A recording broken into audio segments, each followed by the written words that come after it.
স্নান টান করে চলে এসেছি মিষ্টি কিনতে। আর মিষ্টির দোকানে কত মিষ্টি দেখো। আর আজকে হচ্ছে মনসা পুজো, জানি ব্লগটা দিতে দেরি হয়ে গেল, ওই এডিটিংয়ের প্রবলেম, সময়ে করে আর উঠতে পারি না, ভিডিও করেই রাখি, এডিটিং করতে অনেকটা দেরি হয়ে যায়। আর তো আমার মিষ্টি টিষ্টি কিনে চলে এসেছি মামা বাড়িতে। এখানে অনেক বড় করে মনসা পুজো হয়, এটা হচ্ছে বড় মামার ঘরে।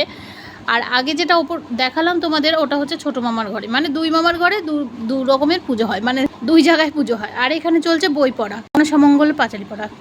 তো মামা বাড়ি থেকে চলে এসে তারপরে গেছিলাম, আমাদের এখানে তো অনেক বড় মেলা হয়, তোমরা তো প্রত্যেকেই জানো গাছ পুজোর মেলা, আমি আগের ব্লগেই বলেছিলাম। তো মেলায় এসেছি, কিন্তু এত প্রচণ্ড ভিড়।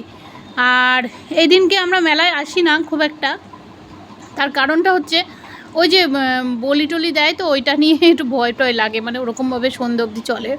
তো এই জন্য আমরা আসি না এই মনসা পুজোর দিন, আমরা পরে আসি, এক সপ্তাহ ধরে চলে মেলাটা। আর এই মেলায় কী না পাওয়া যায়, কাঠের জিনিস, লোহার জিনিস, জাল, তারপরে চৌকি, মিটকেস, মনোহারি জিনিস, খাবার দোকান, মানে সব কিছু এই মেলাটায় পাওয়া যায়। এমন কি দেখবে, জুতোটা পর্যন্ত পাওয়া যায়। এই দেখো, এই জুতোগুলো কোনোটা 100 টাকা, কোনোটা 120 টাকা।